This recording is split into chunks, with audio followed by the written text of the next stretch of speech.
لإستانبول ولاتین رومانیین کو بجوره دانس و موزیکین خو بنابو دنگن و دنابا نفوسا ترکیه ده خودی چانده که بالکش و رنگینن ده چرچوه چالکیه که چاندی ده لپراوا جاده بستان استانبولی هاتن با هب.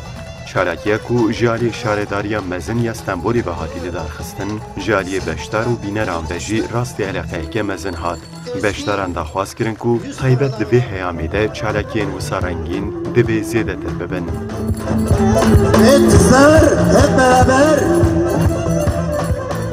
Güzel bir etkinlik. براستی جی چالاکیه که گلکی خوش و رنگینه دوان روژان ده که امپرانی دمال دهنه دوی چالاکیه موی آوایی زیده تر ببن. ولاتین رومان پرچه که جرنگ و دنگین گلکی به کیفین وی ولاتینه به دانس و موزیکین خویین بالکش بالا هر کسی دکشینن. Uyuluyor. لگل ولاتین ترکیه گلک ولاتین بیانی جی بشتاری وی چالاکیه رنگین بون. هم ولاتی بریتانیای نیک ریچاردسون جی ده چالاکیه ده آماجه کر چند رومانان گلکی بالاوی و هفجیناوی دکشه. جلو ما گاوا کو بیستنه کو چالاکیه که بیاوی تیل دار خستن او بو تماشا کرنه به کلجان هاتنه بیدره.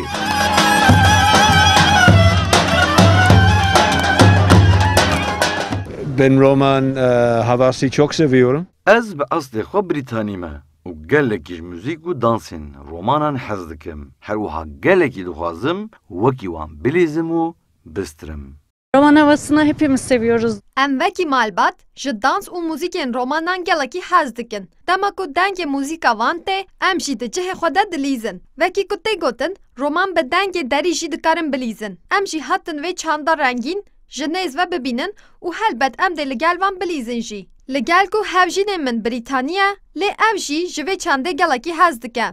İyice içine sindirsin diye. رومانین کو وکی یک جواکین هری مزن ین اروپای جی تیزانین و اف زیده 500 ساله بشک قدیم یا جواک استانبول جی پکتینن به رنگ و دنگین خوین دولمند و بالکش بو استانبولیان گلین خوش پیشکش کرن. هر وها جالی شارداریا مزن یا استانبولی به جهات راگاندن کو ده وی پروسه پاندمیه ده بو ولاتیان چالکین وی آوایی ده ببردوام بینه لدار خستن. Kalejler tele yapar